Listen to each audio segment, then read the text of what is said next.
Let's just say the poems that I came into National Student Poets Program with back in August of 2020 can't even scratch the surface of the work that I have created throughout this year.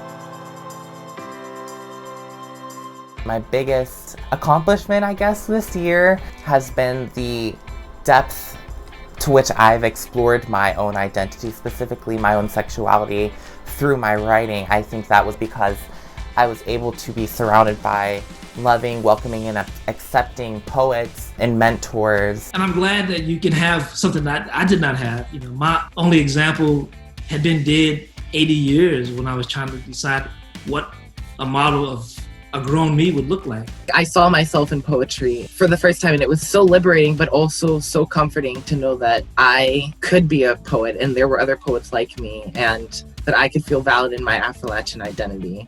Up until last summer, I really hadn't ever even considered writing about my identity. I didn't think it was something worth writing about. And now I feel like it's not only important that I have written about it and that I continue to write about it, but then to share that because I know that I'm impacting other queer children who can draw strength and inspiration from my own story. I am a queer Black person from Appalachia, so those identities are very different. And are very interesting and unique, and I feel that they make me a complex whole. But in order to really explore those identities, I have used poetry to find my voice and to explore my identity in ways that I couldn't just by talking or even reading about them. The people who have nurtured me, people who have raised me up and taught me all that I know, I try to tell not only my story, but their stories in my writing. I am working on a community service project which is centered around using poetry as a way to tell personal stories. My first workshop was with a group of professional librarians from the Pennsylvania Commonwealth Library Association. In that workshop specifically, I talked about how we can use poetry to advance diversity and inclusion by telling diverse stories.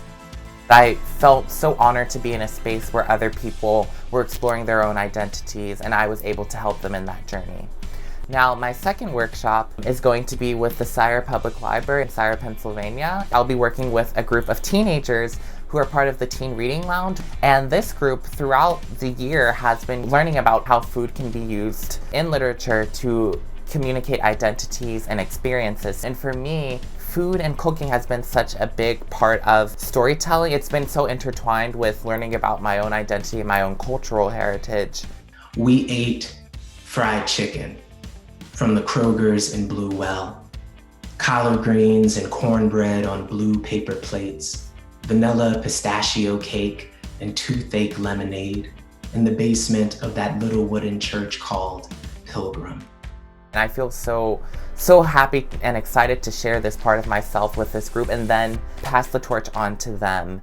We all have stories to tell, and our stories are all so important to tell.